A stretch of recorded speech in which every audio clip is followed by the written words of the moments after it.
Chapter 3. The Second Kill. The judge's mansion shimmered under soft garden lights, the buzz of conversation and clinking glasses echoing faintly across the perfectly trimmed hedges. Inside, laughter and toasts filled the halls, guests oblivious to the darkness coiling just beyond the property lines. Honey Badger crouched low behind a dense line of arborvitae, eyes locked on the rear of the estate. He'd already bypassed the first perimeter, silent, invisible. The black tactical gear clung to his frame like a second skin, his face partially concealed beneath a modified balaclava.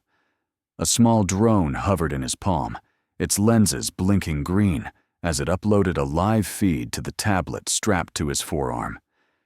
He watched the judge through the drone's eye, laughing, toasting, shaking hands with politicians and developers whose dirty money lined the city's pockets. Honey Badger's jaw clenched.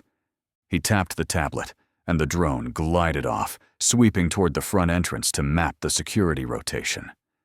The judge's personal guard was light tonight. Arrogance made men predictable.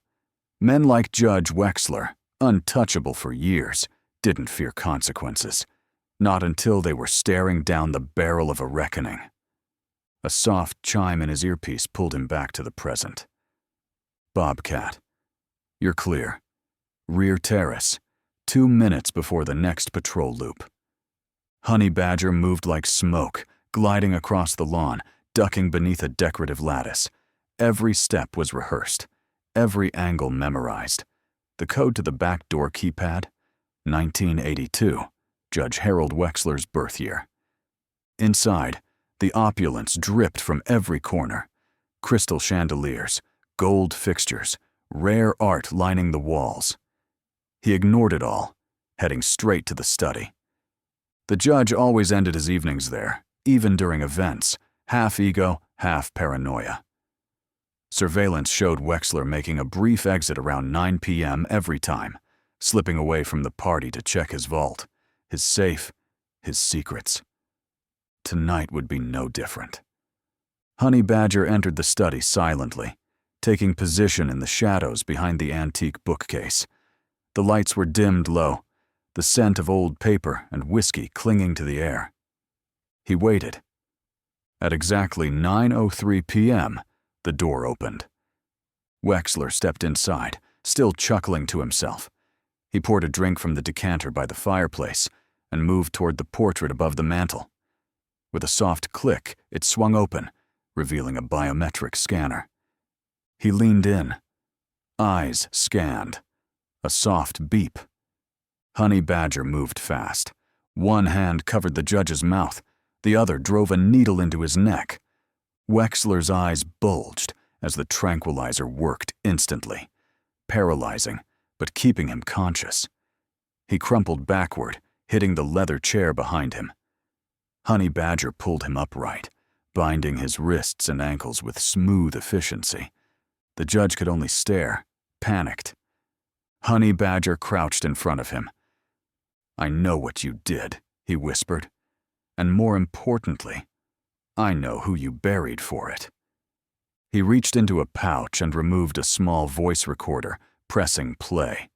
The audio crackled, an old wiretap of Wexler orchestrating a cover-up, laughing about a ruined woman's life, trading bribes with a now-dead police captain.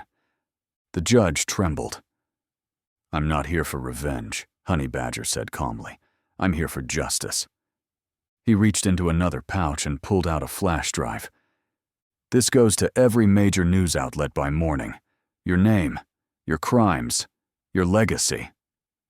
Wexler tried to scream, but nothing came out. Then Honey Badger leaned in, whispering a name into his ear, one that made Wexler freeze, eyes filling with a horror that had nothing to do with the threat to his life. Honey Badger stepped back and raised the silenced pistol. A single shot. Quick. Clean. Poetic. By the time the staff found the body, Honey Badger was already gone. His drone retrieved, his footprints erased. Outside, the night swallowed him whole. Midnight came with sirens. By noon, the news cycle spun like a hurricane. Every network carried the same footage, a body bag carried from the house. Forensics teams flooding the residence, the words scrawled on the wall already making the rounds on conspiracy sites. It wasn't just a murder, it was a statement, and it rattled the justice system to its core. Desiree Lee sat in a glass-walled office buried in stacks of evidence, photos, testimonies, financial records. Her eyes were bloodshot from lack of sleep, her fingers stained with highlighter and ink. The judge's home had been thoroughly swept, and what Honey Badger left behind had detonated like a bomb. She scrolled through pages of damning evidence, heart sinking with every line. Everything pointed to Wexler being guilty. Deeply guilty. She'd seen corruption before, but this was systemic, layered, ugly. Footsteps echoed.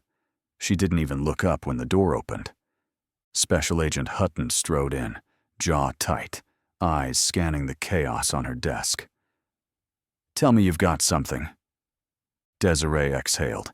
"I've got enough to indict Wexler 10 times over. Shame he's dead."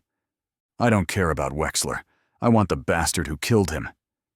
"He left a trail of evidence on purpose," she said. "He wanted us to find it. The question is, why?" Hutton's eyes narrowed. "He's not just killing them. He's staging them. Framing it like justice." "Maybe it is justice," Desiree muttered, not quite meaning to say it aloud. Hutton slammed a file down. "Don't go soft on me, Lee. This isn't some movie. We're not handing out medals to masked gunmen. I don't give a damn what Wexler did. Your job is to find Honey Badger and bring him in." "Yesterday." "I'm working with what I've got." "Not good enough," Hutton snapped. "We're getting calls from Capitol Hill, the AG's office, even the White House. You think they care about working with what you've got? They want him caught before someone else ends up dead. So unless you want to be reassigned to desk duty in Kansas, get me results. Fast." He stormed out, leaving her surrounded by truths no one wanted and a ghost no one could catch. Far from the city, Marcus watched the broadcast from his battered apartment. He sat at the edge of the bed, boots off, gun close, listening as a news anchor dissected the files he had leaked. Multiple victims confirmed. Financial transactions link Judge Wexler to known traffickers. Authorities are working to verify the authenticity of the files, but if proven true, this could represent the largest scandal in the judiciary in decades. The anchor paused. The vigilante known online as Honey Badger has not been identified, but public opinion is already shifting. Some are calling him a murderer. Others, a hero. Marcus turned off the TV. He didn't care what they called him. All that mattered was that the world knew the truth, and he was just getting started.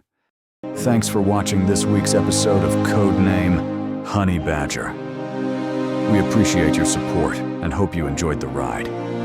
Make sure to like, share, and subscribe if you haven't already. And don't forget, next week's episode drops right here. Same time, same channel. Until then, stay sharp, stay locked in, and we'll see you next time.